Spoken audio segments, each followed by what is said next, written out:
தமிழன் தொலைக்காட்சி சொந்தங்களுக்கு கிறிஸ்டபர் தாஸின் அன்பு வணக்கங்கள். இன்றைய அரசியல் அரங்கம் நிகழ்ச்சிக்காக நம்முடன் தமிழ்நாடு அனைத்து வணிகர் சங்கங்களின் பேரமைப்பின் தலைவர், மாநில தலைவர் திரு கொளத்தூர் ரவி நம்முடன் இணைந்திருக்கிறார். அவரோட நிறைய விஷயங்கள் நம்ம பேச இருக்கணும். குறிப்பாக வணிகர்கள் எதிர்கொள்ளக்கூடிய தொடர் பிரச்சனைகள், சமீபத்தில் மின்வாரிய துறையால் ஏற்பட்டு இருக்கக்கூடிய மிக முக்கியமான பெரும்பாலான வணிகர்கள் நிறைய அசௌகரியங்களை அனுபவித்து வருவதாக தொடர் கோரிக்கைகள், தொடர் குற்றச்சாட்டுகள் சங்கங்கள் மூலமாக இருக்கக்கூடிய வணிகர்களிடமிருந்து பெரும் கொந்தளிப்பு ஏற்படுத்தியிருப்பதாக கூறுகிறார்கள். இதை சரி செய்யும் விதமாக அரசாங்கம் போர்க்கால அடிப்படையில் உடனடி நடவடிக்கை எடுக்க வேண்டும் என்ற கோரிக்கைகளோடு தொடர் கோரிக்கைகள் 21 ஆட்சியில் அமர்ந்தபோது இந்த அரசாங்கம் வணிகர்களுக்காக நிறைய விஷயங்கள் செய்து தரும் என்று எதிர்பார்த்து காத்திருந்தோம். ஆனால் அப்படியெல்லாம் செய்யவில்லை என்ற அதிருப்தி குரல்களும் வணிகர்களிடம் ஒலிப்பதை நாம் அறிகிறோம். இப்படியான சூழலில் வணிகர் சங்கங்களின் தமிழ்நாடு பேரமைப்பின் மாநில தலைவர் திரு கொளத்தூர் ரவி அவரோடு இணைந்து அவருடைய நிறைய கோரிக்கைகள் தொடர்பாக நம்ம பேசலாம். அண்ணா வணக்கம். வணக்கண்ணே. நல்ல தொலைக்காட்சிக்கு தமிழ்நாடு அனைத்து வணிகர் சங்கங்களின் பேரமைப்பு சார்பாகவும் என் சார்பாகவும் வாழ்த்துக்களை தெரியும். நலமா இருக்கீங்களா? நல்ல நான் தலைப்பில் குறிப்பிட்டது போல வணிகர்கள் மிக முக்கியமான ஒரு நபர்கள், நம்முடைய மக்களின் வாழ்வாதாரத்துக்கு மிக முக்கியமான நபர்கள் வணிகர்கள். வணிகர்களோட கோரிக்கைகள், அவர்கள் எதிர்கொள்ளக்கூடிய பிரச்சனைகள், அவர்களுடைய நீண்ட நெடுங்கால கோரிக்கைகள் இன்னமும் சரி செய்யப்படவில்லை அப்படின்னு தொடர்ந்து உங்களை போன்ற அமைப்பு சங்கங்கள் வலியுறுத்தி வருவதை நம்ம பார்க்குறோம். ஆனால் குறிப்பாக உங்கள் சங்கம் மின்வாரிய துறையில் இருக்கக்கூடிய சில சிக்கல்கள், வணிகர்கள் எதிர்கொள்ளக்கூடிய முக்கியமான பிரச்சனை, கெப்பாசிட்டர்கள் பெரும் அசௌகரியத்தை அனுபவித்துக் கொண்டிருக்கிறார்கள் அப்படின்னு உங்களுடைய சங்கங்கள் அதை தொடர்ந்து நீங்கள் வலியுறுத்தி வரீங்க. என்னென்ன பிரச்சனை அதில்? இல்லை, பொதுவாக பார்த்தீங்கன்னா எல்லோரும் கெப்பாசிட்டர்னோடனே டெபாசிட் நினச்சிடுவாங்க நிறைய பேர். அப்படிலாம் இல்லை. கெப்பாசிட்டர்னால் என்னென்னா, பெரும் மால் வச்சுருக்கவங்க, தேட்டர் வச்சுருக்கவங்க, வணிக பெரிய வளாகம் வச்சுருக்கவங்க, இவங்களுக்கு தான் அந்த கெப்பாசிட்டரை மாட்டி அந்த திருப்பேச லைன், கமர்ஷியல் லைனில் அது கொடுத்துருப்பாங்க. அது ஒரு இப்போ எல்லாம் ஏற்கனவே இருந்திருக்கு, அது நடைமுறையில் இருந்தது. இப்போ சமீபத்தில் ஒரு 6 மாத காலமாக மின்சார வாரியம் என்ன பண்ணுறாங்கன்னு சொன்னோம்னா, லேத்து பற்ற வச்சுருக்கக்கூடிய ஆட்கள், ரைஸ் மில் வச்சுருக்கக்கூடிய சின்ன மாவு மில்லு, ரைஸ் மில் வச்சுருக்கக்கூடியவர்கள், இது இல்லாமல் சின்ன சின்ன கம்பெனிகள் இயங்கக்கூடியவர்கள், இவங்களுக்கெல்லாம் அவங்க தகுதிக்கு அடிப்படையில், அதாவது அவங்க இப்போ திருப்பேச லைன் வச்சுருப்பாங்க கமர்ஷியலில், அதில் என்ன பண்ணுவாங்கன்னு சொன்னோம்னா, அவங்க தகுதிக்கு ஏற்ற மாதிரி கரண்ட் ஓடுறதுக்கு ஏற்ற மாதிரி கெப்பாசிட்டர் மாட்டுங்கம்பாங்க. கெப்பாசிட்டர் மாட்டுங்கன்னு சொன்னோம்னா, நீங்கள் போய் பெரிய மாநகராட்சியில் போய் சென்னையில் போய் வாங்க, கோயம்புத்தூரில் போய் வாங்கிட்டு வான்னு சொல்லுவாங்க. தென் மாவட்டங்களில் மிகப்பெரிய அளவில் பாதிப்பு இது ஏற்படுது. சரி, இதை வாங்குறாங்க, சென்னையிலேருந்து வாங்கிட்டு போகிறாங்க, வாங்கிட்டு போய் இதை மாட்டணும்னு பார்க்குறாங்க. மாட்டினோம்னா அந்த சரியாக மாட்டாமல் இருந்தால் கூட என்ன ஆகுதுன்னு சொன்னோம்னா, ஒவ்வொரு இதுக்கும் ஒவ்வொரு மிஷினுக்கு ஏற்ற மாதிரி 6000, 10,000, 15,000 அபதாரம் போடுறாங்க. மின்சார வாரியத்தில் போய் நம்மளுடைய மாவட்ட தலைவர்கள்லாம் போய் மண்டல தலைவர்கள் போய் அணுகுமுறை பண்ணும்போது, இது மாதிரிங்க அப்படின்னு சொன்னோம்னா, அது அப்படி தான் இருக்கும். ஒரு அலட்சிய போக்கா சொல்கிறாங்க. இப்போ நாங்கள் ஏற்கனவே பல முறை அந்த அரசுக்கு வலியுறுத்திக்கிட்டே வரோம். எதுக்காக அது அந்த கெப்பாசிட்டி எதுக்கு வைக்க சொன்னாங்க? கெப்பாசிட்டியில் அந்த கரண்ட் கேவி கணக்கு இருக்குல்ல, அந்த கரண்ட் ஓடணும்னா அளவு காட்டும், கரெக்டாக இருக்கும். அப்போ தான் இருக்குது. அதிகமாக ஓடுனா கமர்ஷியலுக்கு தான், கமர்ஷியலுக்கு மட்டும் நம்ம ஆளுங்க ரெடியாக இருக்காங்க. இப்போ நிற்கக்கூடிய பார்த்தீங்கன்னா தூத்துக்குடி மாவட்டத்தில் இருக்கக்கூடிய மண்டல தலைவர் கோடீஸ்வரன் அவர்கள் தலைமையில் தூத்துக்குடியினுடைய புறநகர் மாவட்டத்தினுடைய மாவட்ட தலைவர் ஜான்ராஜி போய் இதை கேட்குறாரு, ஈபியில் போய் கேட்குறாரு, சார் இந்த மாதிரி விஷயம் இதுக்கு விளக்கம் சொல்லுங்கள் அப்படின்னு கேட்கணும்னா, அவங்க அந்த அலட்சிய போக அந்த காடத்துக்கு இப்படி போடுறாங்க. வீடியோவிலலாம் வந்தது, எல்லா இடத்துக்கும் பகிர்ந்தாங்க. அவங்களுக்கு தெரியல. இது எப்படி தெரியலன்னு சொன்னோம்னா, இந்த இருக்கக்கூடிய 6 மாத காலத்துக்குள்ளே எப்படி முதல்ல ஜிஎஸ்டி உள்ள வணிகர்களுக்கு மிகப்பெரிய தொல்லை கொடுத்துக்கிருந்தாங்களோ, அது மாதிரி ஒரு அவல நிலை இருக்குது இந்த இடத்துல. இந்த அவல நிலை இருக்குது. நம்ம இந்த கெப்பாசிட்டி மாட்டோம்னு சொல்லலை, அரசுக்கு எதிராக நிற்க போகிறோன்னு சொல்லலை. ஈபி தரப்பில் சரியான விளக்கம் கொடுக்கல, எந்த விளக்கமும் கொடுக்கல. இது நல்லா பாருங்களேன். ஈபியில் இன்றைக்கி இருக்கிற ஒரு கொடுமை என்னன்னு பார்த்தீங்கன்னா, ஒரு திருப்பேச லைன் எடுக்கிறோம் அப்படின்னா மீட்டரை நம்ம தான் வாங்கி வைக்கணும். அப்படி ஒரு அவல நிலை இருக்குது. நம்ம இந்த அரசுக்கு என்ன சொல்ல வரேன்னு சொன்னோம்னா, மின்சார வாரியம், போக்குவரத்து துறை, ஒவ்வொரு துறைக்கும் அமைச்சர்கள் இருக்காங்கல்ல. இந்த அமைச்சர்கள் என்ன பண்ணணும்னு சொன்னோம்னா, அந்த அதிகாரிகளை கூப்பிட்டுங்க, வாங்க கெப்பாசிட்டரா இந்த அரசு கொள்முதல் பண்ணி வச்சு இதை வாங்கி மாட்டி அவனோட காசு வாங்கு, மாட்டி கொடு. ஈப்பில் போர்மன் இருப்பான், மேலே அதிகாரி இருப்பான், அடுத்த மேலே அதிகாரி இருப்பான், இருப்பார், எல்லாம் இருப்பார். அங்கே இருக்கக்கூடிய லைன்மேனை கூட்டு அதை மாட்டி கொடு, அவங்களுக்கு வழிமுறை சொல்லிக் கொடு. அது மட்டும் இல்லாமல் இதை ஆஃப் பண்ணாமல் போனால் டபுளாக ஓடும்.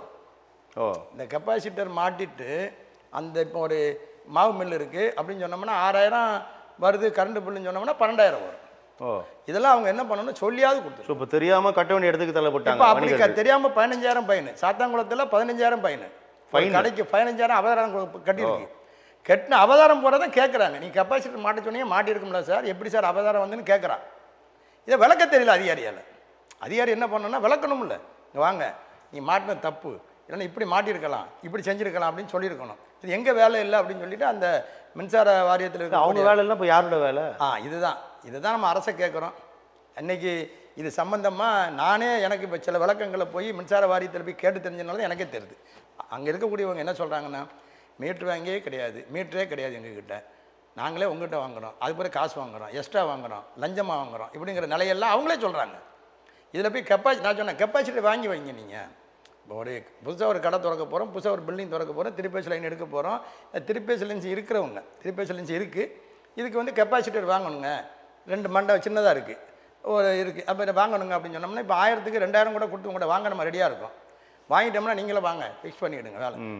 இப்போ நல்லா பார்த்துக்கிட்டீங்கன்னா நல்லா தெரியும், மின்சார வாரியத்துக்கு இந்த பேட்டியின் வேலை சொல்கிறேன், அரசு உடைய மீட்டர் இருக்குது பற்றியெல்லாம் அதில் யாரும் கவிக்க கூட பிரைவேட் ஆள். ஆமாம், புரியுதா? அரசு ஆனால் இப்போ என்ன சொல்லணும்னா கெப்பாசிட்டி நீனே வாங்கி மாட்டிக்கங்க. அதுவே தவறாச்சு, தவறு தானே. நம்ம இதை தான் கூட்டிகிட்டு காமிச்சிட்டே இருக்கிறோம், தொடர்ந்து சொல்கிறோம் அவங்ககிட்ட, இது தப்புன்றோம். வரக்கூடிய 15ஆம் தேதி மேற்கு மாவட்டத்தில் தலைவர் அருமை அண்ணன் ஜான்ராஜா, மாவட்டத்தில் ஜான்ராஜா அண்ணன் தலைமையில் நான் சிறப்பு அழைப்பாளர் கலந்துக்கிறாங்க. சாத்தான்குளத்தில் மின்சார வாரியத்தை கண்டித்து மிகப்பெரிய அளவில் ஆர்ப்பாட்டம் நடக்கும், கலந்துக்கிறோம். அதில் மாற்று பெரும் எண்ணிக்கையில் இருக்கக்கூடிய அவங்க சமூகம்ல வணிகர்கள், அதனால பெரிய அளவுக்கு இது பாதிப்பு இருக்கும் இல்லையா? நிறைய பேர். நீங்க குறிப்பிட்டீங்க ஒரு மாவட்டம் தூத்துக்குடி குறிப்பிட்டீங்க, தூத்துக்குடி மட்டும் இந்த நிலையால தமிழ்நாடு முழுக்க இருக்கு. நிறைய மாவட்டங்கள்ல நிறைய வணிகர்கள்லாம் 1000 2000 இதுக்கு போய் நம்ம போய் அடுத்த கடத்துக்கு போவானுங்கிற நிலையை எடுக்கிறாங்க. அதுவே தவறு. வணிகர்களுக்கு ஒரு பிரச்சனைன்னா அது எங்களை மாதிரி இருக்கக்கூடிய வணிகர் சங்கங்களையே, எங்களை மாதிரி போராடக்கூடிய வணிகர்கள் சங்கத்தை பார்த்து இந்த மாதிரி இருக்குங்க, ஒரு கோரிக்கை நீங்கள் வைங்கன்னு எங்களுக்கு சொல்லணும். நம்ம ஆதரவு நிலைப்பாட்டில் இருக்க சங்கத்தை போய் நம்ம கேளுங்கன்னு சொல்லவே இல்லை. நம்மளும் எதிர்ப்பாளரும் கிடையாது, நாங்கள் போராட்ட குணத்தில் உள்ளவங்க, போராடிக்கிட்டே இருக்கிறோம். நீ எங்கிட்ட சொல்லலாம் தாராமல். இன்றைக்கி கூட பார்த்தீங்கன்னா லேத்பற்ற குளத்தூரில் இருக்கக்கூடிய ஒரு பகுதியில் பார்த்தேன், ஆய்வு பண்ணும்போது லேத்துப்பட்டிலுக்கு ஆமாம் இந்த நிலம் இருக்குது அப்படின்றான். கெப்பாசிட்டி அதே சென்னையில் இருக்குது. ஆமாம் சென்னையில் இருக்குது. கோயம்பேட்டில் ஒரு பையனை கேட்குறேன், இந்த மாதிரி விஷயம்லாம் மாவு மில் வச்சுருக்கானே, இந்த மாதிரி சிக்கலாக இருக்குன்னு அப்படின்றான். நான் அவங்களுக்கு விளக்கிட்டு வந்தேன், இந்த மாதிரிப்பா கெப்பாசிட்டி வாங்குற முக்கியம் இல்லை, அதை அரசில் இருக்கக்கூடிய யாராவது அதிகாரிகளை கூப்பிட்டு முறைப்படுத்தி மாட்டி, இந்த மாட்டினதுக்கப்புறம் அது கரண்டை போகும்போது ஆஃப் பண்ணிட்டு போங்க. அவருக்கு உதாரணத்துக்கு என்ன சொன்னார்னு சொன்னால் அந்த அதிகாரி, அதை சொல்லிடுறேன், வீட்டில் செல்லுக்கு சார்ஜர் போடுவோம்ல, யாருமே ஆஃப் பண்ணுறது இல்லை. ஆஃப் பண்ணலனாலும் கரண்ட் ஓடும், மீட்டரை பாருங்க. ஓ, ஆஃப் பண்ணலனாலும் கரண்ட் ஓடுமா? சார்ஜர் ஆஃப் பண்ணல கரண்ட் ஓடும். கரண்ட் ஓடும். சார்ஜில் இல்லாமல் இருந்தால், செல்லில் சார்ஜ் இல்லாமல் இருந்தாலே ஓடும். ஆனால் நீங்கள் அதை என்ன பண்ணுங்கள், மோட்டர் செக் பண்ணி பாருங்கள், அந்த மீட்டரை செக் பண்ணி டிஜிட்டல் மீட்டர் வேறாச்சு, அதை பார்த்துங்க. அதனால் ஆஃப் பண்ணணுங்கிறத அவர் சொல்கிறாரு. இதுதானே அவர் சொல்கிறத நம்ம தெரிஞ்சுக்கிறோம். இது ஒரு ஆய்வு கூட்டம் மாதிரி போட்டு, ஒரு பணம் கட்டலாம் 10 பேர் மீட்டருக்கு பிடுங்க வரோம். அப்போ ஒரு ஆய்வு கூட்டம் சின்னதாக ஒவ்வொரு இடத்துலையும் போட்டால், மாவட்ட வாரி ஆய்வு கூட்டம் போட்டோம்னா மிஞ்சி பார்த்தா ஒரு மாவட்டத்தில், தென்பகுதியில் இருக்க மாவட்டத்தில் பார்த்தா ஒரு 150லேருந்து 200 பேர் தான் இதில் இருப்பாங்க. ஒரு மண்டபத்தை பாருங்கன்னா, நாங்களே எங்கே செல்லும் மண்டபத்தை பார்த்து போட்டுருவோம், கூட்டம் முடிச்சிடுவோம், சாப்பாடை போட்டு அனுப்பிச்சிடுவோம் யாருக்கு, அதிகாரிகளுக்கு. நாங்கள் அதை செஞ்சுக்கிட்டு தானே இருக்கோம். வந்து கூட்டம் போட்டு எப்போ இங்கே வா, இதுதான் இருக்குது, இந்த பாரு கெப்பாசிட்டி இதுதான் மீட்ரு, இதுதான் விஷயம், இதை மாட்டணும், ஒரு போர்டு வச்சு அழகாக பண்ணிட்டு போகலாமா. நாங்கள் அதெல்லாம் கேட்குறோம் அவங்கக்கிட்ட, நீங்கள் வாங்க நாங்கள் மண்டபத்தை எடுத்து தரோம். எங்கள் சொந்த மண்டபமே நிறைய இருக்குல்ல, வணிகர்களுக்குடைய மண்டபமே நிறையா தமிழ்நாட்டில் இருக்குது. அதில் வந்து நீங்கள் தாராளமாக வந்து இருந்தோம்னா, எங்கள் மண்டலத்தில் கோடீஸ்வரன் வந்து உட்காந்துருப்பார், புறநகருடைய மாவட்ட தலைவர் ஜான்ராஜ் உட்காந்துருப்பார், விளக்கு வரல அவர்கிட்ட சொன்னோம்னா அவர் சொல்லுவார்கள் நிறைய பேருக்கு. இது நம்ம போராட்டம் வரைக்கும் போக வேண்டிய வேலை இல்லை. இப்போ அரசை கண்டித்து, மின்சார வாரியத்தை கண்டித்து வரக்கூடியதில் 15ஆம் தேதி சாத்தான்குளத்தில் மிகப்பெரிய அளவில் ஆர்ப்பாட்டம். இல்லை, இப்போ நீங்கள் சொல்கிறத வச்சு பார்க்கும்போது துறை சார்ந்த அந்த அதிகாரிகளே இதுக்கான விளக்கத்தை தந்துவிட முடியும். கண்டிப்பாக போராட்ட அளவுக்கு போக வேண்டிய அவசியம் இல்லை இல்லையே. ஆனால் அது பண்ண மாட்டாங்க. இதே தொடர்ந்து என்ன தவறுகள் நடக்கு பாருங்க சார். ஒவ்வொரு இடத்துலையும் அந்த சின்ன அதிகாரிகள் மேலே இருக்கக்கூடிய மேல்தட்டில் இருக்க அதிகாரிகள்கிட்ட போய் சொல்கிறதே இல்லைங்க. நம்மளுக்கு எதுக்கு தேவையில்லாத வேலை. நீங்கள் சொல்லக்கூடிய அதிகாரி JEE லெவலில், ஆமாம், லெவலுக்கு நம்ம சொல்கிறோம். வந்து என்ன பண்ணணும்னா அடுத்து மேலே இருக்க அதிகாரி சொல்லணும். இப்போ இன்றைக்கி எடுத்துக்கிட்டால் சென்னை எடுத்துக்கிட்டோன்னு வைங்களேன், பிரதானமான மெயினான இடம் மவுண்ட் ரோடு 15 மண்டலம் இருக்குது. நம்ம சென்னையில் மாநகராட்சியினோட 15 மண்டலம் இருக்குது. 15 மண்டலில் இப்போ ஈபியில் ஒவ்வொரு இடத்துலையும் இப்படி இருக்கக்கூடிய வாய்ப்புகளை 8ல் இருக்கக்கூடிய மவுண்ட் ரோட்டில் இருக்கக்கூடிய மேலே தலைமையில் இருக்கக்கூடிய சீஃப் அதிகாரி இன்ஜினியர் பார்த்து இந்த மாதிரி இருக்குது. ஏன்னா இப்போ எல்லா துறையுமே ஒன்று பண்ணுவாங்க. அதில் ஈபி துறையை பார்த்தோம்னா வட சென்னை, தென் சென்னை, மத்திய சென்னை, இப்படி சென்னை போனதை பிரித்து வச்சுருப்பாங்க. நீங்கள் பார்த்தீங்கன்னா நான்லாம் அடிக்கடி வட சென்னையில் இருக்கக்கூடிய ஆட்கள் வீடு அந்த பக்கம் போகிறதுனால தெரு லைட் எரிஞ்சிக்கு இருந்தால் அவர் 6 மணிக்கு எழுப்பிடுவேன். சார் 6:30 மணிக்கு தெரு லைட் எரியுது சார், ஆஃப் பண்ணுங்கன்னு சொல்லுவாங்க. அவர் சிரிப்பார். எங்க 6 மணிக்கு எழுப்புவீங்களாங்க அப்படின்லாம் சொல்லுவார். அந்த மெயின் அதிகாரியை ஃபோன் போட்டு சொல்லுவேன், கீழே உள்ள ஆளை சொல்ல மாட்டேன். ஸ்ட்ரீட்ல எல்லாம் பாருங்கள் 7 மணி வரைக்கும் எரியும் ரோட்டில். ஆனால் முறையாக கரண்ட் இருக்குமானா வீட்டில் கரண்ட் இருக்காது. இப்படி ஒரு நிலை இருக்கும். அதெல்லாம் அரசு என்ன பண்ணணுங்க, முழிப்போடு இருக்கணுங்க. அதிகாரிகள் இயக்கிக்கிட்டே இருக்கணும், அதிகாரிகள் வேலை செய்ய சொல்லணும். நம்ம தொடர்ந்து சொல்லிக்கிட்டு இருக்கோம். ஒவ்வொரு அரசு அதிகாரிகளும் ஒரு வேலைகளை கரெக்டாக அடிச்சுட்டு போயிட்டோம்னா இது பிரச்சனையாகுது. இப்போது இந்த பிரச்சனையால் தமிழகம் முழுமைக்குமே நிறைய அபராதம் கட்டக்கூடிய நிலை இருக்குது. அபதாரம் கட்டிக்கிட்டே இருக்காங்க. ஒரு சில மாவட்டங்களை குறிப்பிட்டீங்க, அதெல்லாம் கேட்குறேன். இல்லை அபதாரம் கட்டிக்கிட்டு இருக்காங்க. நான் சொல்லலையா, நம்ம ஆளுக்கு 2000 அவதாரம் போட்டால் போக மாட்டான், 2 லட்சம் அவதாரம் போட்டால் ரோட்டுக்கு வருவான். நம்ம வணிகர்கள் இருக்காங்களே 2000, 3000, 5000 அவதாரம் போட்டுக்கலாம் அப்படின்னு விட்டுருவாங்க. பரவாயில்ல ஒடியா, இதுக்கு போய் நான் சங்கத்தை பார்க்கணும், சங்கத்திலேருந்து வரணும், நம்ம அதை முறையிடணும். அவங்க சங்கத்திலேருந்து வந்து ஆர்ப்பாட்டம்பாங்க, நாளைக்கு நம்ம கடைக்கு ஏதாவது பிரச்சனை வந்துடுமோ அப்படின்னு ஒரு நிலையை மனசில் வச்சுருக்கான். அப்படிலாம் இல்லை, அவங்களுக்கு பாதுகாப்பு தானே, அவங்களுக்காக தானே இந்த போராட்டம். அது அவங்களுக்கு தெரிய மாட்டேங்குது. நம்ம தொடர்ந்து இப்போ பார்த்தீங்கன்னா நம்ம ஏன் குறிப்பிட்ட நம்ம தூத்துக்குடி மாவட்டத்தில் மண்டல தலைவர் சொல்லிக்கிட்டு இருக்கோன்னு சொன்னோம்னா, மண்டல தலைவர் கோடீஸ்வரன் அவர்கள் வந்து தினம் காலையில் எந்திரிச்ச உடனே இந்த எப்படி டிஜிபி அலுவலகத்தில் ஐஏஎஸ் அதிகாரி, ஐபிஎஸ் அதிகாரி எல்லாம் ரிப்போர்ட் கொடுப்பாங்களோ அதே மாதிரி அவர் அங்கே எல்லா மாவட்ட தலைவரும் ரிப்போர்ட் வாங்கிட்டு எனக்கு பேசுவார். ஆனால் மாவட்டம் இப்படி இருக்குது, மாவட்டம் எந்த பிரச்சனை, மாவட்டத்தில் ஒரு மறைவு, எதுவோ தகவல் சொல்லிக்கிட்டே இருப்பார். இப்போ இதுக்கு 15ஆம் தேதி அவர் முறையிட்டு தான் புறநகர் மாவட்ட தலைவருடைய ஜான்ராஜ் தலைமையில் கண்டிப்பாக மாவட்டத்தில் நான் வந்துடுறேன் கலந்துக்கிறேங்கிற ஒரு இது சொல்லியிருக்கேன். நம்ம கூட அதை ஏற்பாடு பண்ணிக்கிட்டோம். ஆனால் இந்த அளவுக்கு போகக்கூடாதுங்கிறது எங்களுக்கு. நம்ம என்னென்ன வணிகர்கள் நம்ம நேரம் அரசு கூட இணைஞ்சு இங்கே வாங்க உட்காருங்க, என்ன வேணும், என்ன செய்ய போகிறோம், அரசு நம்ம என்ன கேட்க போகிறோம், ரூபாய் கேட்க போகிறோம், ஒன்றுமே கிடையாது. அரசு தள்ளிட்டு போகிறதுக்கு 3 பங்கு வரியாக கட்டிக்கிட்டு இருக்க கூட வணிகர்கள் அழகாக உட்காந்து. நீங்கள் துறை சார்ந்த அமைச்சரை சிவசங்கரை சந்திச்சிங்களா? சிவசங்கரை நம்ம ஆள் மண்டல தலைவர் அனுப்பிச்சிருக்காரு. நம்ம சர்க்குலர் அனுப்பி லெட்டர் பேரில் அனுப்பி இந்த மாதிரி விஷயம் பார்த்துட்டாரா பார்க்குறாங்க. இதில் பாருங்கள் சார், யார் எந்த அமைச்சர்கிட்ட போனாலும் பாஸ்டாலாம் வேலை நடக்கலை, பாஸ்டாக வேலை நடக்கலை. நம்ம தொடர்ந்து பார்க்குறோம். அதில் ஒன்றுமே இல்லைங்க, ஒரு பேப்பர் வந்திருக்கு, இது ஒரு பேப்பர் வந்திருக்கு அப்படின்னு சொன்னோம்னா அதை பார்த்து அடுத்த கட்டத்துக்கு போய் உடனே இப்போ இதில் இருக்க சிக்கல்னா, இப்போ சிவசங்கர்கிட்ட போகிறீங்க, ஒரு கடிதத்தை கொடுக்குறீங்க, இது உடனே அவர் அடுத்த லெவலில் சொன்னால் முடிஞ்சிருந்தானே, இது ரொம்ப கடினமான விஷயமானு பாருங்க. எப்போ முடியும் பாருங்க. இப்போ மண்டலத்தில் அனுப்பியிருக்கிறாரு சர்க்குலர், நம்ம எங்கள் லெட்டர் பேரில் அனுப்பியிருக்கிறாரு சிவசங்கருக்கு. எப்போ முடியும் பாருங்களேன். ஆர்ப்பாட்டம்னு நாங்கள் சாயங்காலம் விளம்பரம் கொடுப்போம் பற்றியில் மாலை மலரில் 13ஆம் தேதி விளம்பரம் மாலை மலரில் முழு பக்கம் வரும். மாலை மலரில் வரும். நாளைக்கு இப்படி மாநாடுன்னு அதான் 15ஆம் தேதிக்கு 13ஆம் தேதி வரும் விளம்பரம், அழைப்பு விளம்பரம். ஆமாம். எப்படி வரும்னாச்சுன்னா இந்த மாதிரி இருங்க, கலந்துக்குங்க, அந்த மாவட்டத்திலேருந்து இங்கே வரும். மாலை மலரில் வந்த உடனே சாயங்காலம் 13ஆம் தேதி ஆர்ப்பாட்டம் மின்சார வாரியத்தை கண்டித்து அப்படின்னு உடனே அன்றைக்கி உடனே போனக்குன்னு போட்டு எப்போ அது சரிப்பா செஞ்சிடலாம்ப்பா போயிடலாம்ப்பா அப்படிம்பாங்க. இப்படி வேண்டாங்கிறோம். நாங்கள் எப்படி செய்யணும்னா அவங்களே செய்யணும். இப்போ பாருங்கள் 13ஆம் தேதி நாங்கள் கண்டிப்பாக மாலை மலரில் முழு பக்கம் விளம்பரம் கொடுப்போம், தமிழ் முரசில் கொடுப்போம், மாலை முரசில் கொடுப்போம், முழு பக்கம் கொடுப்போம். அமைச்சர் சாயங்காலமாக பாப்பார் பரட்டி நம்மளை கண்டித்து ஆர்ப்பாட்டம்மா, நம்ம துறையை சார்ந்து ஆர்ப்பாட்டம்மா அப்படிம்பாங்க. உண்மையிலேயே அப்போ தான் அவர் கண் விழிப்பாரோ? அப்படி தானே வராங்க. ஒவ்வொரு இடத்துலையும் பாருங்களேன், நம்ம தொடர்ந்து ஒவ்வொரு விஷயமும் சொல்லிக்கிட்டே இருக்கிறோம். நம்ம யார்கிட்ட போய் சொன்னாலும் என்ன சொல்லுவாங்கன்னா, சில விஷயம் எடுப்பாங்க, அரசு அதிகாரிகளுக்கு நீங்கள் வேலை சொல்கிறீங்களான்னு கேட்குற அளவுக்கு இருக்கிறாங்க. அப்படி இல்லை, கோரிக்கைகள் சொல்கிறோம், இப்படி செய்யலாம், இப்படி போகலாங்கிற கருத்தை வச்சுருக்கோம். இப்போது வணிகர்கள் வந்து தொடர்ந்து சந்திக்கக்கூடிய நிறைய பிரச்சனைகள், உங்களை போன்ற அமைப்பு சங்கங்கள் பேசிகிட்டே இருக்கீங்க, நிறைய பிரச்சனை இருக்குன்னு சொல்கிறீங்க. இப்போ இது வந்து சமீபத்திய பிரச்சனை. இப்போ இருந்தாலும் கூட ரொம்ப நீண்ட நெடுங்கால கோரிக்கைகள் அப்படின்றது என்னவா இருக்குது உங்களுக்கு? இல்லை, கோரிக்கைகள் அரசுக்கு ஏற்கனவே நம்ம சொல்லிக்கிட்டே வரோம் எல்லா இடத்துலையுமே. தமிழ்நாடு அனைத்து வணிக சங்க பேரமைப்பிலிருந்து தமிழ்நாடு முதலமைச்சர் ஐயா மு.க. ஸ்டாலின் அவர்களுக்கு தொடர்ந்து என்ன சொல்லிக்கிட்டு இருக்கோம்னா, ஒரு வணிக உரிமை யார் எடுத்துட்டாலும், தமிழ்நாடு முழுக்க வணிக உரிமை யார் எடுத்துட்டாலும் அவர்களை வணிக நல வாரியத்துக்குள்ள உள்ளடக்கிடணும். அது ஒரு சின்ன கோரிக்கை. இன்றைக்கி இருக்க அமைச்சர் இருக்காங்க ஐயா மூர்த்தி அவர்கள். உங்களுக்கான நல வாரியம் இருக்குது, வணிக நல இருக்குல்ல ஐயா, கலைஞர் கொண்டு வந்தாங்கல்ல, கலைஞர் கொண்டு வந்தாங்க, வணிக நல வாரியம் கொண்டு வந்தாங்க. ஆனால் கொண்டு வந்தாங்களே தவிர எவ்வளோ உறுப்பினர்கள் இருக்காங்க அதில்? வணிக நல வாரியத்தில் பார்த்தீங்கன்னா இப்போ இருக்கிற வரை எவ்வளோ இருக்காங்கன்னு சரியாக கூட பார்க்க முடியாது. கலைஞர் ஐயா இருந்த காலத்திலையும், ஐயா நீங்கள் மு.க. ஸ்டாலின் இருந்த காலத்திலையும், அமைச்சர் மூர்த்தி பின்பற்றி இருக்கிற நேரத்திலையும் அந்த துறை வந்து பெரிய அளவில் வலுவாக இல்லை. வலுவாக இல்லைன்னா செயல்படணும். செயல்பட்டால் எப்படி இருக்குது? வணிகர் நல வாரியம் சரியாக செயல்பட்டால் எப்படி இருக்குன்னு சொன்னோம்னா, வணிக நல வாரியத்தில் அந்த விபத்தில் இறந்தாங்கன்னா 5 லட்சம் இருக்குது. வணிக நல வாரியத்தில் அவர் உறுப்பினர் ஆகனா 5 லட்சம் இருக்குது. அதை நம்ம தமிழ்நாடு அனைத்து வணிக சங்கங்களுடைய பேரமைப்பு என்ன சொல்கிறோம்னா அதை 10 லட்சமாக ஆக்கி கொடுங்க. ஏன்னு கேட்டோம்னா 10 லட்சம் கூட எங்களுக்கு அது அதிகமாக இல்லை, கம்மியாக தான் இருக்குது. ஏன்னா 25 லட்சம் வைக்கலாம். ஏன்னா கள்ளச்சாராயம் குடித்து செத்தா 10 லட்சம் கொடுக்கக்கூடிய அரசு, வணிகர்கள் இந்த அரசை தள்ளிட்டு போகிற அரசு 3/1 வரி கட்டக்கூடிய அளவுக்கு வணிகர்கள் இருக்கும்.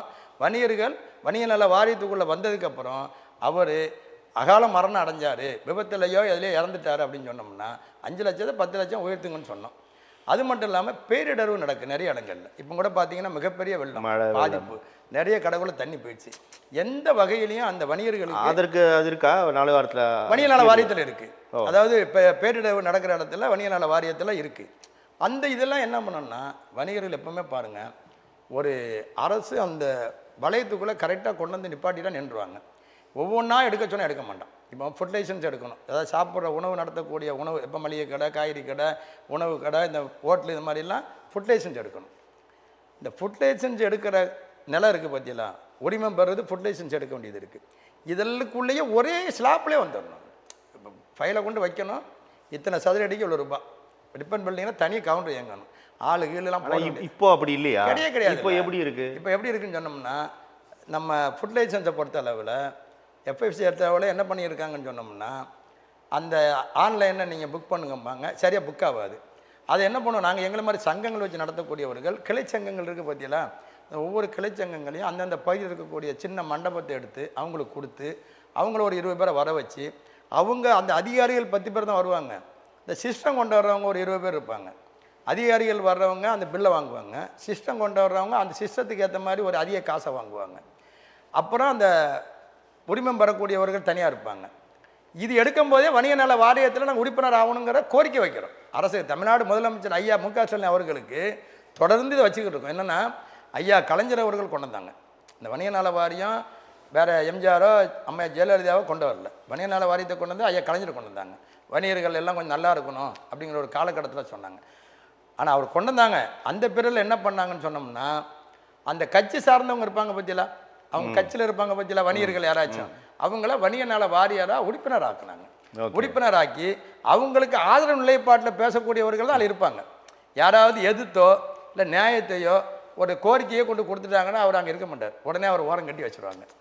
அது மாதிரி இல்லாமல் இந்த வணிகர்களை வணிகர் நல வாரியம் என்பது அனைத்து வணிகர்களுக்குமானது தானே?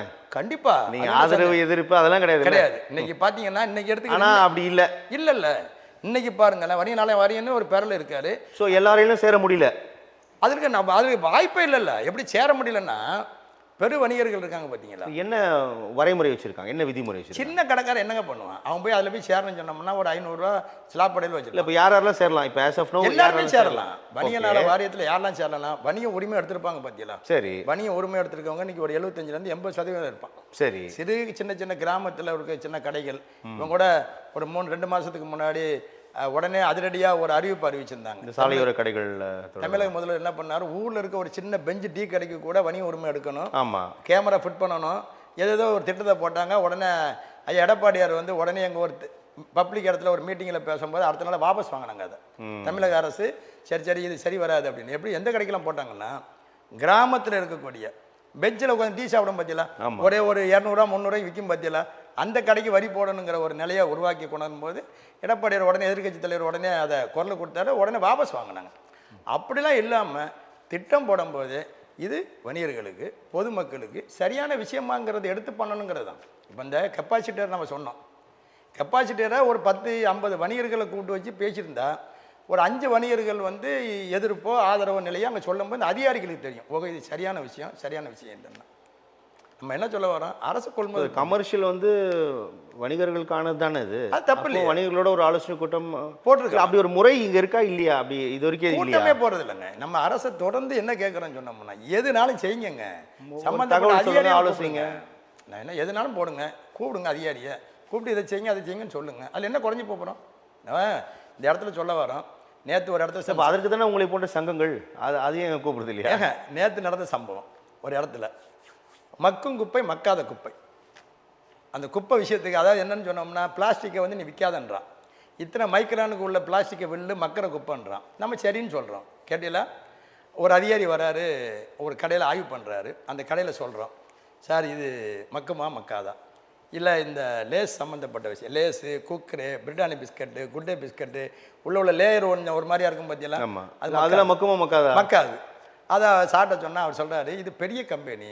அவர் சொன்ன வார்த்தை என்கிட்ட, பெரிய கம்பெனி.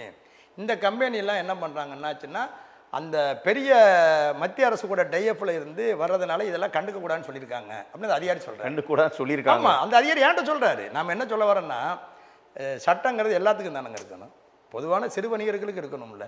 இந்த பிளாஸ்டிக் சம்மந்த விஷயத்தில் அரசு முறையே இல்லைங்க.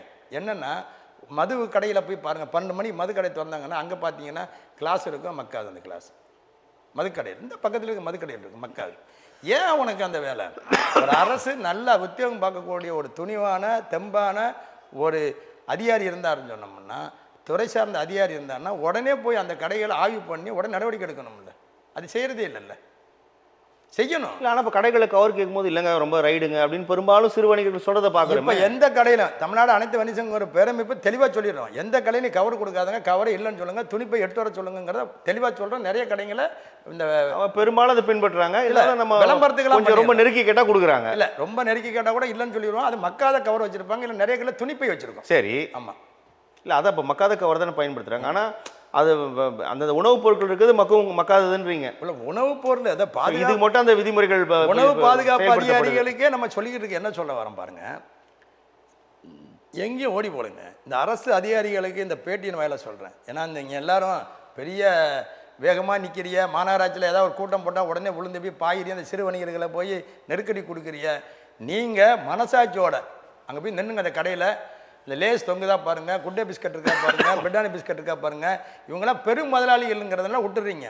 ஆனால் எல்லா கடையிலும் பெருசாக அதெல்லாம் தொங்குது. வயசான முதியவர்கள், பெரியவங்க ஏதாவது வீட்டில் இந்த அச்சு முறுக்கு, தட்டை, சீடை இப்படி ஏதாவது சுற்றி அவங்க வாழ்வாதாரத்துக்கு கடையில் வந்து ஒரு கவரில் பேக் பண்ணி கொடுத்தா உடனே அதை ரைடு பண்ணுறீங்க. இல்லை பாவம், இன்றைக்கி இருக்க நிலை பாருங்கள், வாழ்வாதாரமே ரொம்ப கேள்விக்குறியாக போய்கிட்டு இருக்கு. சிறு வணிகர்களுக்கு மிகப்பெரிய அளவில் பாதிப்பு, பொருளாதாரத்தில் மிகப்பெரிய சிக்கல், அந்நிய ஆன்லைன் வர்த்தகம் மிகப்பெரிய அளவில் பாதிப்பு. இன்றைக்கி அந்நிய ஆன்லைன் வர்த்தகம் வந்துன்னா உடனே சிவப்பு கம்பளம் விரித்து வா உட்காரு உனக்கு என்னென்னா பண்ணிக்கன்றாங்க.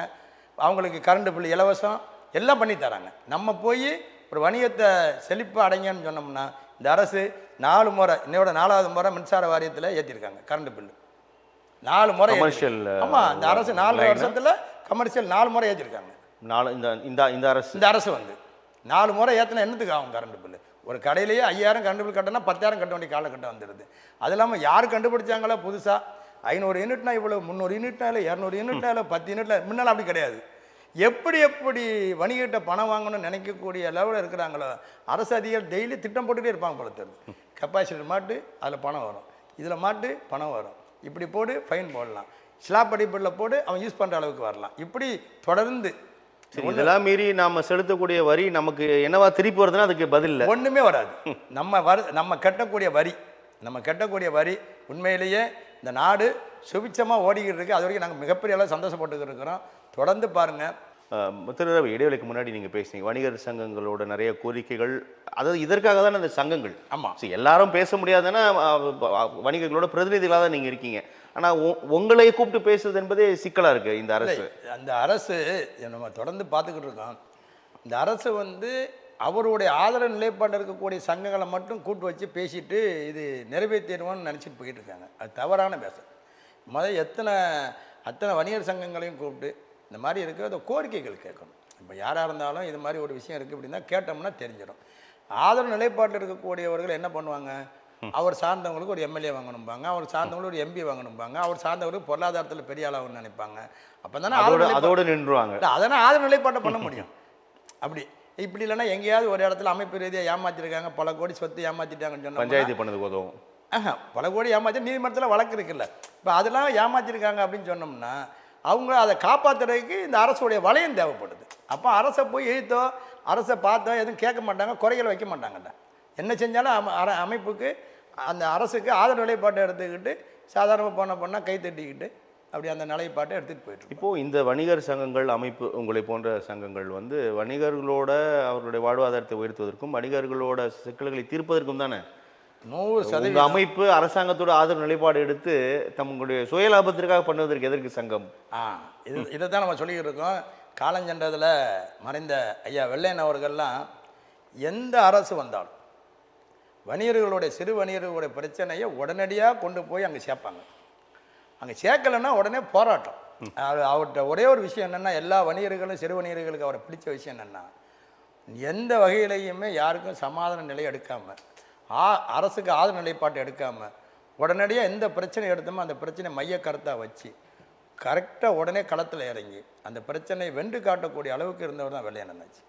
காரணம், நீங்கள் எல்லாம் பேசப்படும், ஒரு பெரிய பிரச்சனை கையில் எடுத்தாங்க. அப்போ இது எடுத்து ஒரு 35 வருஷம் குறையாமல் இருக்கும். அப்போ இந்த வெளிநாட்டு பொருட்களை நம்ம எல்லாம் யூஸ் பண்ணக்கூடாதுப்பா, நம்மளாம் தமிழர் உணர்வாளர், நம்ம இந்திய நாட்டை நேசிக்கக்கூடியவர், இந்திய நாடு தான் நம்மளுக்கு பக்கபலமாக இருக்கணுங்கிறத நாட்டுப்பற்று உள்ளவர் அவர் தமிழ் தேசியம் பேசுவார், நாட்டுப்பற்று உடையவர், சிறுவணிகர்களுடைய வளையமாக இருந்தவர், அரவணைப்பாக இருந்தவர். அவர் கொண்டு வந்தார். இந்த அந்நிய முதலீடு வரக்கூடிய பொருட்கள், கோக்கு, பெப்சி, லேஸு, ஆன்லைனில் வரக்கூடிய பொருட்கள் எதுவுமே அவங்க இந்த இந்துஸ்தான் லிவர்னு ஒன்று உள்ளே வந்தது, கடுமையாக எதிர்த்தார் இல்லையா? உடனே ஏற்றாங்க. அப்போ இந்த கடைக்காரங்களாம், சின்ன கடைக்காரங்கள்லாம் அவங்கள தலைவரை இந்த மாதிரி ரொம்ப ஏளனமானா பார்த்து பேசக்கூடிய காலகட்டம் இருந்தது. நான் அவர் கூட பயணித்து நிறைய இடங்களில் அந்த பொருட்கள்லாம் எரித்தோம். இந்த இந்துஸ்தான் லிவர்னு இருக்கிறது பெருநிறுவனங்களை எதிர்த்து போராடினீங்க. எரிக்கும் போது நிறைய பேர் அதை கிண்டலும் கேள்வியும் பேசினா, ஆனால் அன்னைக்கு தலைவர் கூட எல்லாரும் கரன்சியத்து இருந்திருந்தாங்கன்னா இன்னைக்கு ஆன்லைன் ஒருத்தன் உள்ளே வந்திருக்காரு. அவர் அன்னைக்கு பெரிய நிறுவனங்கள் வச்சுருப்பாங்களே, பெரிய பணக்காரன் ஒரு 5 வீடு வச்சுருக்கவன் பரவாயில்ல நினச்சிருப்பான், நீ 5 வீடு வச்சா ஒரு வீட்டுக்கு வந்திருப்பான், நாளைக்கு ரோட்டுக்கு வந்துடுவான். இந்த மாதிரி பெரிய கடைக்காரங்களாம் நான் யோசித்தான். இன்றைக்கி ஆன்லைன் வர்த்தகம் வந்து பெரிய அளவில் பாதிச்சிருச்சு. ஆன்லைனில் வர்த்தகம் வரக்கூடாதுன்னு போராடினவர் அவர் இந்துஸ்தான் லிவர், அதாவது உள்நாட்டு பொருளை தான் வாங்கணுன்னாரு. பெப்சிக்கு போல யாருப்பா மாற்று, காளிமார் கொண்டாடினார், காளிமார் கொண்டாந்தார், நம்மூர் பானம். ஆமாம், நம்மூர் முதலாளி. அப்புறம் சோடா வருதா, கோழி சோடா கொண்டாடினார், நம்மூர் பானம்னார். உள்நாட்டில் தயாரிக்கப்படக்கூடிய பொருட்களை வாங்குங்க, அதை பயன்பாட்டு கொண்டாங்க.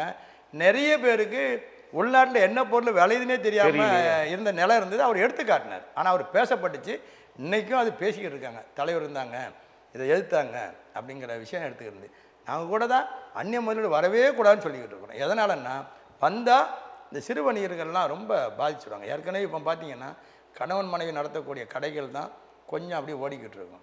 ஒரு 10 பேர் 20 பேர் நடத்தக்கூடிய கடைகள்லாம் பின் வாங்கி தான் போய்கிட்டு இருக்கும். பெரிய லெவலில் இருக்கக்கூடிய கடைகள் போட்டி போடக்கூடிய அளவுக்கு ஆளுங்கள் என்னாச்சுன்னா, சர்வே பிரகாரம் 28% கடைகள் இல்லை அப்படிங்கிற ஒரு நிலை வருது. சின்ன கடைக்காரங்கள்லாம், சின்ன கடைக்காரன் எங்கே வேலைக்கு போக வேண்டிய காலகட்டம் வருது.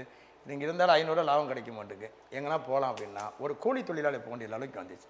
ஒரு முதலாளி கூலி தொழிலாளி ஆகக்கூடிய அவ்வளோ நிலை எப்படி வந்திருக்கு, மத்திய அரசும் மாநில அரசும் சேர்ந்து அந்நிய முதலீடு வரவேற்று உள்ளே கொண்டதுனால நிலை இப்படி வந்துச்சு.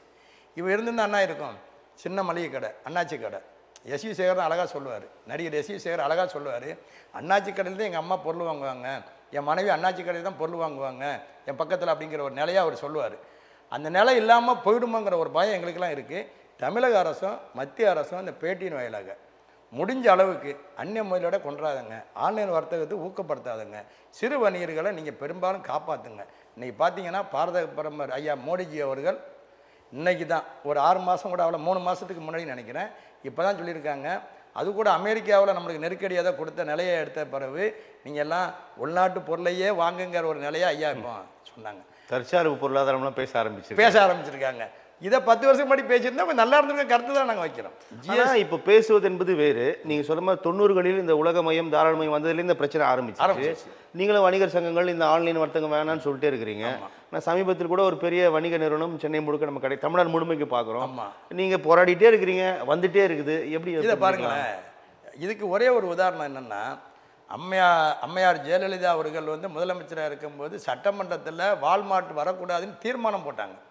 சட்டமன்றத்தில் தீர்மானம் போட்டாங்க. இன்றைக்கி பெரிய விஷயம், 9-8 கோடி மக்களுக்கு மொத்தமாக சேர்ந்து அந்த மாதிரி தீர்மானம் போட்டாங்க. என்ன போட்டாங்கன்னா, ஆன்லைன் வர்த்தகம் பண்ணக்கூடிய அளவுக்கும் பெரு வணிகமும் அந்நிய முதலீடுங்க வந்துடக்கூடாது அப்படின்னு வால்மார்ட்டுக்கு போட்டாங்க. மிகப்பெரிய அளவில் வானகரத்துலலாம் பெரிய போராட்டம் நடத்தக்கூடிய சூழ்நிலை இந்த அம்மா போட்ட உடனே வணிகர்கள், நம்ம வீட்டு பிள்ளைகள் வணிகர்களை காப்பாற்றணுங்கிற நிலை வந்தது. அது அப்படியே அந்த அம்மா இருக்கிற வரைக்கும் நீங்கள் குறிப்பிடக்கூடிய பாதி பேரில் இப்போ பெரு நிறுவனங்கள் கடை பரப்பிடுச்சு. இப்போ அடுத்த கட்டம் என்ன ஆகி போச்சு, அவன் பார்த்தான் வால்மார்ட்டை தான் நீ வரக்கூடாதுன்ற டீ மார்ட்னு வந்தான். அதான் சொல்கிறேன், எல்லாம் டீ மார்ட்னு வந்துட்டான். அதுக்கு யார்? அரசு தானே துணை நிற்கிது. அரசு டீம் மட்டும் வரக்கூடாதுன்னு ஒரு மனநிலை எடுத்த வராதில்ல. இல்லை அப்படி பண்ண முடியுமா? முடியும். எப்படி முடியும்னா, நம்ம பாருங்க தமிழ்நாட்டில் வேறு மாநிலங்களில் அப்படி ஏதாவது நிகழ்த்தி காட்டியிருக்காங்களா? நம்ம தமிழ்நாட்டை வச்சுமே பேசிடுவோமே. வேறு மாநிலங்களுக்கு தமிழ்நாட்டை பொறுத்த அளவில் முதலமைச்சர் இவங்க தான், பெரிய ஆள் கிடையாது. இவங்க தான் டிஜிபி, இவங்க தானே, பெரிய ஆள் கிடையாது. எந்த விஷயமும் சிறு வணிகர்களுக்கோ பொதுமக்களுக்கோ பாதிக்கக்கூடிய நிலை வருதுன்னா அவங்கள ஒரு அமுக்கப்புள்ளாவே விடலாமே. அவங்களுக்கு நம்ம சலுகைகள் கொடுக்காம. இப்போ பார்த்தீங்கன்னா டி மார்ட் இருக்குது, பெரிய சலுகைகள் கொடுக்குறாங்கல்ல. எந்த சலுகைகள் கொடுக்குறாங்கன்னா அரசு கொடுக்குது இல்லை. நீங்கள் எடுத்துக்கிட்டீங்கன்னா நீங்கள் குறிப்பிடக்கூடிய இந்த பெரும் கடைகளுக்கு என்ன செலவு தராங்க அரசு? கரண்ட் பில்லிலே செலவு கொடுக்குறாங்க, பொருளாதாரத்தில் செலவு கொடுக்குறாங்க. நேஷனலைஸ் பேங்க் இருக்குது பார்த்தீங்களா, நேஷனல் ஹைவேஸ் பேங்க் இருக்குல்ல, இந்தியன் பேங்க் இருக்குது, ஐஓசி பேங்க் இருக்குது, இந்த மாதிரி பேங்க்லாம் இருக்குது பார்த்தீங்களா. இந்த பேங்க்கில் சாதாரணமாக எங்களை போன்றவர்கள் சிறு வணிகம் பண்ணக்கூடியவர்கள் எதனாலும் போய் அந்த மேலாளரை பார்த்து உட்காந்து, ஐயா இந்த மாதிரி நாங்கள் தொழில் பண்ணுறோம், எங்களுக்கு எதாவது வங்கி மூலியமாக கடன் உதவி கொடுங்கன்னு சொன்னோம்னா கண்டிப்பாக கொடுக்க மாட்டாங்க.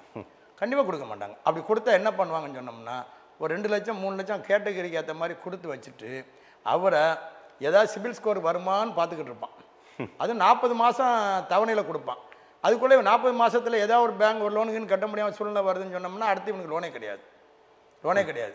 பெருவணியம் பண்ணக்கூடியவர்கள், நான் பெருவணியம் பண்ணக்கூடியவர்கள்லாம் டீ மார்ட் முதற்கொண்டு பெருவணியம் பண்ணக்கூடியவர்கள் சென்னையில் எவ்வளோ பேர் இருக்காங்க, கோயம்புத்தூரில் எவ்வளோ பேர் இருக்காங்க, தமிழ்நாட்டில் இருக்காங்க நிறைய பேர். இவங்களாம் என்ன பண்ணுங்கன்னா, பாரத பிரதமர் கொண்டு வந்த முத்ரா வங்கி மூலிமா, முத்ரா வங்கின்னு அந்த நேஷனல் ஹைவே டைஎஃப்பில் இருக்குது. உடனே என்ன பண்ணுறாங்கன்னா, யாரையாவது பிடிச்சி ஒரு 3 பேங்க்குக்கு ஒருத்தர் தான் பெரிய மேனேஜர் இருப்பான், 15 பேங்க்கு மேலே வேறு மேனேஜர் இருப்பான். இந்த எல்லா பேங்கையும் மேனேஜ் பண்ணக்கூடிய பெரிய ஆள் இருப்பான். இந்த பெரிய ஆளை நேரடியாக பார்த்து இந்த மாதிரி 100 கோடி லோன் கொடுப்பா, உனக்கு கொலாட்டல் தரேன்னு ஏதாவது ஒரு டம்மி டாக்குமெண்ட்டை கொடுத்து 100 கோடி வாங்கிடுவான். இப்படி வாங்கினவன் இல்லையா, மல்லையா இல்லையா? இப்போ நம்ம சொல்லிகிட்டு இருக்கோம்ல, எவ்வளோ பேர் இருக்கான். நகை திருட்டில் ஒருத்தன், நகை போட்டு ஒருத்தன் போனான், அவன் பேர் என்ன பேர், நேரத்தில் ஒருத்தன். இப்படி ஒவ்வொருத்தரும் நீரவ் மோடி 10,000 கோடி 12,000 கோடி இதெல்லாம் எங்கேருந்து வந்தது? இதெல்லாம் எங்கே? இதுதான் நம்ம என்ன சொல்ல வரோன்னா, தவறு நடக்கக்கூடாதுங்க. இந்த தவறு நடக்காமல் அவங்களெல்லாம் கண்காணித்து பெரிய அளவில் கொடுங்க, சிறு வணிகர்களுக்கு கொடுக்கணும். நம்ம தொடர்ந்து கோரிக்கை வச்சுக்கிட்டு இருக்கோம். என்ன சொல்லிப்பாங்க, விவசாயிகள் வணிகர்கள் நம்ம எடுத்து பார்த்துக்கோ 2 கண்ணு. இந்த பக்கம் விவசாயம்னா வணிகர்கள் பண்ண வரும், விவசாயிகள்னா வணிகர் கிடையாது. விவசாயத்துறைக்கு, அந்த விவசாயத்துறைக்கு முக்கியத்துவம் ரொம்ப கொடுக்கணும். இன்றைக்கி கூட 4000 பெரும் மக்கள் தொகை கொண்ட நம்ம நாட்டில் வந்து எவ்வளோ தயாரித்தாலும் பத்தலை. அதனால் இந்த ஆன்லைன் விவகாரங்கள் சிறு வணிகர்கள் பாதிக்கப்படுகிறார்கள் என்பதெல்லாம் வாதமே கிடையாதுன்றாங்க. அது பாருங்க, அது உண்மையா பொய்யா? இந்த பாருங்கள், சிறு வணிகர்கள் விவசாயிகள் எவ்வளோ உற்பத்தி பண்ணாலும் அந்த பொருளை அரசு ஒரு நிர்ணய விலை கொடுக்கணுங்க. இப்போ நல்லா திடீர்னு பார்த்தீங்கன்னா 5 ரூபா தக்காளி விற்கிது, திடீர்னு 50 ரூபா வருது, 100 ரூபா வருது. 100 ரூபா விற்றா விவசாயி சந்தோஷப்பட்டுருவோம், அதானே உண்மை. 5 ரூபா விற்றா அவன் கஷ்டப்பட்டுருவான். நம்ம என்ன சொல்ல வரோம்னா, உற்பத்தி பண்ணக்கூடிய இடங்கள் எங்கேனாலும் இருக்கட்டும், அந்த இடத்துக்கு ஊக்கப்படுத்தணும். இன்றைக்கி நம்ம நாட்டை காப்பாற்றுறது யார்? இராணுவம். இராணுவத்துக்கு எந்த அளவுக்கு நம்ம முக்கியத்துவம் கொடுக்குறோமோ அதே முக்கியத்துவம் அந்த இராணுவமே சாப்பிடணுமே, அது சோறு தருது விவசாயி தானே. விவசாயிகளுக்கு முக்கியத்துவம் கொடுக்கணும். சில விவசாயிகளுக்கு முக்கியத்துவம் கொடுக்காம, சில விவசாயத்துறையை சார்ந்தவங்களுக்கு முக்கியத்துவம் கொடுக்காம, ஆமாஞ்சாமி போடக்கூடிய விவசாய சங்கங்கள் இருக்கும், சில சங்கங்கள். அவங்கள முன்னே வச்சுட்டு ஒரு பேட்டி கொடுக்குறது அப்படியே இருக்கக்கூடாதுங்க. செயலில் காட்டணுங்க. செயலில் காட்டி அடிச்சுட்டு போனோன்னு சொன்னோம்னா நம்ம நாடுலாம் எங்கேயும் செழிப்பாக போய்டும். யாரையும் எதிர்பார்க்க வேண்டிய வேலையில், யாரையும் கையேந்தி கட்டிக்க வேண்டிய வேலையே வராது. என்ன இப்போ நம்ம அடுத்த சட்டமன்ற தேர்தலை எதிர்கொள்ள இருக்கும் சில மாதங்களில். இந்த அரசு பொறுப்பேற்ற போது 2021 தேர்தல் வாக்குறுதிகளா வணிகர்களுக்கு ஏதாவது சொன்னாங்களா? அதை செஞ்சுருக்காங்களா? எங்களுக்கு இல்லை இந்த தேர்தலில் இதெல்லாம் பண்ணணும்னு நீங்கள் ஏதாவது கோரிக்கை வைக்கிறீங்களா? இல்லை, நாங்கள் தொடர்ந்து கோரிக்கை வச்சுக்கிட்டு இருக்கிறோம். நாங்கள் என்னங்க கேட்க போகிறோம்? வணிகர்களுக்கு சின்ன சின்ன பிரச்சனைகள். இது சாயங்காலம் நினச்சா முதலமைச்சர் ஒரு கையெழுத்தில் கோப்பில் கையெழுத்து போட்டாருன்னா நாளைக்கே முடிஞ்சிடும். நாளைக்கே முடிஞ்சிடும். ஒன்றுமே இல்லையே. வணிக நல வாரியத்தில் உறுப்பினர் அந்த உரிமை பெற்றவங்களுக்கு நீங்கள் உடனே பண்ணி கொடுங்கன்னு சொன்னால் உடனே சாயங்காலம் ஓகே பண்ணி கொடுங்கன்னா அமைச்சர் மூர்த்தி உடனே பண்ணி தரப்போறாரு. எங்களுக்கு பெரிய கோரிக்கையாக இருக்க போகுது. அதே மாதிரி வணிகர்களுக்கு நாங்கள் தொடர்ந்து 43 வருஷமாக போராடிட்டு கிடக்குறோம். ஒவ்வொரு மாநாடையும் நடத்திக்கிட்டு இருக்கிறோம். மாநாடு நடத்தி வலியுறுத்தி காட்டுறோம். அரசுக்கு எங்களுடைய வணிகர்களுடைய கோரிக்கையை வைக்கிறோம். இந்த கோரிக்கைகள்லாம் அரசு எந்த வகையிலும் செவிசாய்க்கலை. இந்த பேட்டியின் வாயிலாக நாங்கள் சொல்ல வர என்ன வரேன்னா, இந்த வணிகர் தினத்தை அரசு விடுமுறை ஆக்கணும். அரசு தினமாக வணிகர் தினத்தை ஆக்கும். இந்த வணிகர் தினத்தை அரசு தினமாக ஆக்குங்க. எங்கள் கோரிக்கை என்னதான், அரசு தினமாக ஆக்கணும். ஒன்று, ஒவ்வொரு பகுதியிலையும் பெரு வணிகம் பண்ணக்கூடிய அந்த கோரிக்கையை ஏன் கேட்குறீங்க? அரசு விடுமுறையை அறிவிக்கணும்னு என்ன ஏன் கேட்குறீங்க? எங்களுக்கு முக்கியத்துவம் கிடைக்கும். முக்கியத்துவம் கிடைக்கும் இல்லை. மே 5 நாங்கள் கொண்டாடுறோம். மே 5ங்கிறது வணிகர்கள் போராடி ஜெயிலுக்கு போனனால தான் நாங்கள் மே 5 கொண்டாடுறீங்க. ஒவ்வொரு போராட்டத்துக்கு அப்புறம் தான் அந்த போராட்டத்தை அங்கீகரிக்கணும்ன்றீங்க. ஆமாம், அங்கீகரிக்கணும். அரசு அங்கீகரித்து இன்னைக்கு பார்த்தீங்கன்னா அரசு விழா அரசு அங்கீகரிச்சிட்டாலே நீங்கள் பார்த்தீங்கன்னாச்சுன்னா அரசு விழா அம்பேத்கர் உடனே அன்னைக்கு மாலை போடுவாங்க. அரசு விழா காமராஜர் மாலை போடுவாங்க. அரசு விழா இவங்க அந்த அரசு அதிகாரிகள் போய் போடுவாங்க. வஉசிக்கு போடுவாங்க. இப்படி சேர்ந்தவங்களுக்கு போடும்போது அரசு விழாவை எடுத்துட்டு இந்த வணிகர்களுக்காக குரல் கொடுத்து போராடிய தலைவர் ஐயா வெள்ளையன் என்னாச்சிக்கு சென்னையில் மிகப்பெரிய இடத்துல ஒரு அரசு இடமா கொடுத்து அந்த இடத்துல ஒரு செலை வச்சு எங்களுக்கு கொடுத்தா நல்லா தானே இருக்கும். இப்போ அரசு விழா வந்துட்டுனா அவரை போய் நாங்கள் பார்க்க நல்லா இருக்கும்ல. இந்த கோரிக்கையை தான் தொடர்ந்து சொல்லிக்கிட்டு இருக்கோம். இந்த மாதிரி இருக்குது. வரக்கூடிய தேர்தலில் யார் வந்தாலும் ஐயா வெள்ளையன் ஐயா அவர்களுக்கு சென்னையில் மையப்பகுதியில் மிகப்பெரிய இடத்துல அரசு இடத்துல, இது பிரைவேட் இடத்துல இல்லை, அரசு இடத்துல ஒரு செலை வச்சு அரசு மரியாதையாக இருக்கணும். அதாவது நான் சொல்லலையா, அரசு விடுமுறையாக்கணுங்கும் போது அது எல்லாமே அதில் அடங்கி அந்த இடத்துல வந்துடும். அதை செய்யணும். வரக்கூடியதில் விவசாயிகளுக்கு ஆதரவாக, விவசாயிகளுக்கு சார்ந்து இந்த சாயப்பட்டறைகள் நிறைய இடங்கள்ல இருக்குது. இப்போ குறிப்பாக பார்த்தீங்கன்னா இந்த பாருங்கள், வரக்கூடியதில் அகில இந்திய விவசாய சம்மேளனம்லாம் சேர்ந்து வரக்கூடிய 9ஆம் தேதி ராஜரத்னம் ஸ்டேடியத்தில் மிகப்பெரிய அளவில் ஆர்ப்பாட்டம் நடத்துகிறாங்க. என்னென்ன கோரிக்கைகள் முன் வச்சு நடத்துறீங்க? ஆமாம், முன் வச்சுன்னா அந்த சாயப்பட்டறை அங்கே இருக்குது அந்த கிராம பகுதியில். எந்த பகுதியில் சொல்கிறீங்க? திண்டுக்கல் பக்கத்தில். அதாவது திண்டுக்கல் பக்கத்தில் அந்த சாயப்பட்டறை இருக்குது. அந்த கழிவுகள்லாம் அந்த கிராமத்துக்குள்ளே வந்து அந்த விவசாயிகள்லாம் பாதிக்கிறாங்க. அதை சார்ந்து இவங்க பண்ணுறாங்க, அந்த அமைப்பு பண்ணுறாங்க. அந்த அமைப்பினுடைய தலைவர் அதை பண்ணுறாங்க. ராஜரத்ன ஸ்டேடியத்தில் அனுமதி வாங்கி பண்ணுறாங்க. ஒரு ஊர்வலமும் வச்சுருக்காங்க.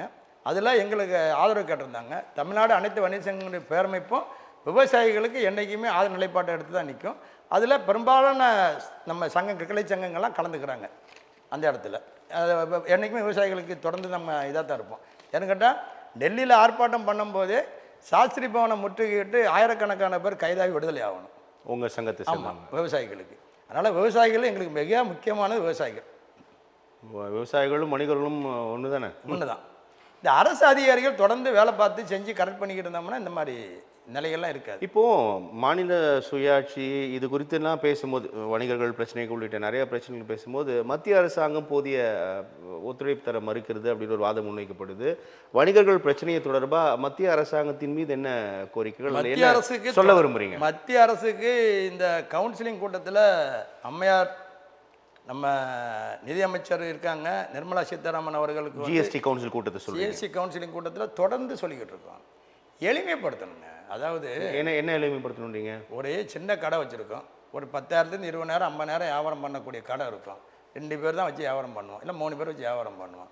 இவங்களுக்கெல்லாம் ஒரே இடத்துல வரி போட்டுறணும், உற்பத்தி ஆகிற இடத்துல வரி போட்டுறணும். இப்போ உதாரணத்துக்கு எடுத்துக்கிட்டால் எத்தனை வரி கட்டுறீங்க பாருங்க, அங்கே வரி போட்டு வந்ததுக்கப்புறம் இங்கே ஜிஎஸ்டி கவுன்சிலிங் இந்த ஜிஎஸ்டி கடைக்குள்ளே கொண்டு வந்துடுறாங்கல்ல சின்ன கடைக்காரங்க. என்ன பண்ணுவான் அவன் ஒரு ஆடிட்டரை வச்சு கணக்கு காட்ட சொல்கிறான். ஆடிட்டரை வச்சு எப்படி கணக்கு காட்ட முடியும்? ஆடிட்டர் இப்போ எல்லா ஆடிட்டருமே படித்தவங்க 40,000 50,000 சம்பளம் கேட்குறாங்க. இவர் எப்படி 50,000 சம்பளம் கொடுக்க முடியும் மாதம்? இது அவங்க கவனத்தில் எடுக்கணும். அப்போ என்ன ஆகும்னா தவறான கணக்கு போகும். இப்போ ஒரு கடை இருக்குது, சின்ன கடை, கணவன் மனை நடத்தக்கூடிய கடைங்க. 10,000 வீட்டு பக்கத்தில் கடை இருக்குன்னா ஒரு 10,000 30,000 கடை நடக்கும், இல்லை 20 நடக்கும். 2 பேருக்கு வாழ்வாதாரம் போதும், அந்த பிள்ளைகளை படிக்க வைக்கிறதுக்கு அது போதுமான நிலைமையாக இருக்கும். இவர் இதை விட்டுட்டு இவர் ஏற்கனவே இந்த கடை வச்சுருக்கக்கூடிய சிறுவணியம் பண்ணக்கூடியவர்கள்லாம் பெரிய அளவில் டிகிரி முடித்து தொழிலுக்கு வரல. இன்றைக்கி இருக்கக்கூடிய வாழ்வாதாரத்தில் வரக்கூடிய பிள்ளைகள் வருவாங்க, பிள்ளைகள் வந்து அந்த தொழிலுக்கு வருவாங்க, படித்தவங்க வருவாங்க, தொழிலை பெருசாக்குவாங்க. இவங்கள போய் நீ வந்து ஆடிட்டர் வச்சு கணக்காட்டுப்பா அப்படின்னு சொன்னால் அது சரியாக வரலங்கிறது தான் எங்களுடைய கோரிக்கை. அவங்கள ஒரே இடத்துல ஒரே வரி தாங்க இருக்கணும். ஒரு பொருள் உற்பத்தி ஆகுது, ஒரு உதாரணத்தை எடுத்துக்கிட்டால் ஒரு உதயம் பருப்பு, கோல்டு வின்னரு, இதெல்லாம் ஒரு சொன்னால் தெரியக்கூடிய அளவுக்கு இவங்கெல்லாம் உற்பத்தி ஆகிறதுக்கு அரசு கையெழுத்து போட்டால் தானே அந்த கம்பெனிக்கு லைசன்ஸ் கொடுப்பான். இப்போ உற்பத்தி ஆகிற பொருள் அங்கேருந்து வருது, 100 ரூபா வருதா, எப்போ ஜிஎஸ்டியோட 200 ரூபா. சொல்ல புரியுதா புரியலையா? ஜிஎஸ்டியோட 200 ரூபா, கடைக்காரன் வந்து 200 ரூபாய்க்கு வாங்கினோம்னா 202 ரூபா 203 ரூபாய்க்கு விற்றுட்டு போயிட்டே இருப்பான். இப்போ எந்த பிரச்சனையுமே இல்லை. இவர் அங்கே ஒரு ஜிஎஸ்டியில் அங்கே ஒரு ஜிஎஸ்டி, அரசுக்கு ஒரு வரி. சமீபத்தில் 4 ஜிஎஸ்டி அந்த ஸ்லாப் 2 குறைச்சதுனால அது பெரிய அறிவிப்புலாம் பெரிய மகிழ்ச்சி தெரிவிச்சதா சொன்னாங்க. தொடர்ந்து நாங்கள் சொன்னோம், எந்த விதத்திலையும் பலன் கொடுக்கல. இல்லை பணம் நாங்கள் அந்த ராஜரத்னம் ஸ்டேடியத்தில் 22வது கவுன்சிலிங் கூட்டத்தில் அவங்க பெரிய அளவில் வாடகை கடைக்கு போட்டாங்க ஜிஎஸ்டி, வாடகை நடத்தக்கூடிய கடைக்கு ஜிஎஸ்டி போட்டாங்க 18%. அதை கண்டித்து மிகப்பெரிய அளவில் சென்னையில் இருக்கக்கூடிய அத்தனை கிளைச்சங்க நிர்வாகிகளையும் வச்சு கொட்டு மலையில் பெரிய ஆர்ப்பாட்டம் பண்ணோம். அந்த ஆர்ப்பாட்டத்துக்கு கிடைச்ச வெற்றி தான் இப்போ இந்த குறைச்சது அதை அப்படியே நிறுத்தி வச்சாங்க. அதை கூட இன்னும் எடுத்துக்கல, நிறுத்தி வச்சாங்க இவங்க நிதியமைச்சர் அவர்கள். அதை எடுத்து சரி தற்காலிகமாக நிறுத்தி வச்சிருப்போம், நிறுத்தி வச்சாங்க. இல்லைன்னா அது 12% வந்திருக்கும். ஒரு கடைக்காரங்க ஒரு 50,000 வாடகை கொடுக்குறாங்கன்னா 12% எவ்வளோ ஆகிடும் கணக்கு பார்த்துங்க. இது மாதிரி ஒரு நிலை இருக்கக்கூடாதுங்கிறதான் சொல்கிறோம். இது ஒரே இடத்துல ஏன் சொல்கிற வாரம் வரின்னு சொன்னோம்னா, ஒரு தண்ணி இருக்குது, தண்ணி பாட்டில் இருக்குது 20 ரூபான்னு சொன்னோம்னா அங்கேயும் 20 ரூபா முடிச்சிட்டுனா கடைக்கு 22 ரூபா விற்றுட்டு போயிடும். நாங்கள் ஒரு 50,000 வியாபாரம் பண்ணுறோம், வருஷம் இவ்வளோ வியாபாரம் பண்ணுறோம், இதுக்கெல்லாம் சேர்த்து ஒரு ஆடிட்டரை போட்டு கணக்கு எழுதி இந்த கணக்கு கொண்டு சமர்ப்பித்து அதெல்லாம் பண்ணணுங்கிறது ஒரு சின்ன வணிகம் பண்ணக்கூடியவர்களுக்கு ரொம்ப சிரமமான வேலையாக இருக்குது. இப்போ 21 லட்சம் வணிக குடும்பங்கள் இருக்குது தமிழ்நாட்டில். ஆமாம், 20 லட்சம் 21 லட்சம் குடும்பங்கள் இருக்குது தமிழ்நாட்டில் மட்டும் சொல்லுங்கள். தமிழ்நாட்டில் இந்த 20 லட்சம் வணிக குடும்பங்களில் சிறு வணிகம் பண்ணக்கூடியவங்க இருப்பாங்க. இந்த சிறு வணிகம் பண்ணக்கூடியவர்கள் ஏற்கனவே நான் சொன்ன மாதிரி முதலமைச்சர் 3 மாதத்துக்கு முன்னாடி சொன்னாங்க பார்த்தீங்களா, கிராம பகுதியில் இருக்கக்கூடிய டீ கடைகள், பங்க் கடைகள், மளிகை கடைகள், பெட்டி கடைகள், கிராம பகுதியில் ஒரு ஊர்னு எடுத்துக்கிட்டால் ஒரு 300 வீடு இருக்கும். அங்கே எத்தனை கடை இருக்கும்? 2 கடை தான் இருக்கும். ஒரு டீ கடை இருக்கும், ஒரு சின்ன மளிகை கடை இருக்கும். மளிகை கடை பங்க் கடை மாதிரி இருக்கும். இந்த கோழி சோடா அதெல்லாம் வச்சுருப்பாங்க, கொஞ்சம் கொஞ்சம் சின்ன சின்ன பொருள் வச்சுருப்பாங்க. அவசர தேவைக்கு வாங்கக்கூடியவங்க இருக்காங்க. அவங்களுக்கு இவங்க போய் போட்டாங்க பாருங்கள், கேமரா ஃபிட் பண்ணுன்னு சொன்னாங்க பாருங்கள். உடனே எடப்பாடி எழுத்து போட்டார், உடனே அதை நிப்பாட்டினாங்க. இப்படி ஒரு அவல நிலை இருக்கக்கூடாது. அது சிறுவணிகர்களை காப்பாற்றணும், பாதுகாக்கணும். அது யாருங்க? நம்ம யாரை நம்பி இருக்கோம்? அரசு நம்பி தானே இருக்கோம். அரசு தானே காப்பாற்றணும் நம்மளெல்லாம். இன்றைக்கி ஒவ்வொன்றும் இப்போ தொடர்ந்து 4-5 கோரிக்கைகளை வச்சுருக்கோம் அரசுக்கு. இதெல்லாம் இல்லைங்க, இதெல்லாம் கரெக்டாக தான் இருக்குன்னு யாராவது சொல்லணும்ல நம்மளுக்கு. இப்போ மின்சார வாரியத்துக்கு நான் இன்றைக்கி சாயங்காலமே போகிறேன், போய் மனு கொடுக்க போகிறேன். ஏற்கனவே அங்கே கொடுத்துருக்காங்க, தென் மண்டலத்தில் கொடுத்துருக்காங்க. கொடுத்தோம்னா அவங்க பதில் சொல்லணும். இப்போ இது தப்பாக கொடுத்துருக்குன்னு சொல்லணும்ல. இல்லைங்க இது நியாயம்தான், இது பண்ணுறதில்ல, கெப்பாசிட்டி நாங்கள் வாங்குறதில்ல, மீட்டர் நாங்கள் வாங்குறதில்ல, பணம் மட்டும் தான் வாங்குவோம் அப்படின்னு சொன்னோம்னா அது எங்களுக்கு ஒரு வருத்தத்தை கொடுக்கு. ஆனால் அதை ஏற்கிற மனநிலையில் அவங்க இல்லை.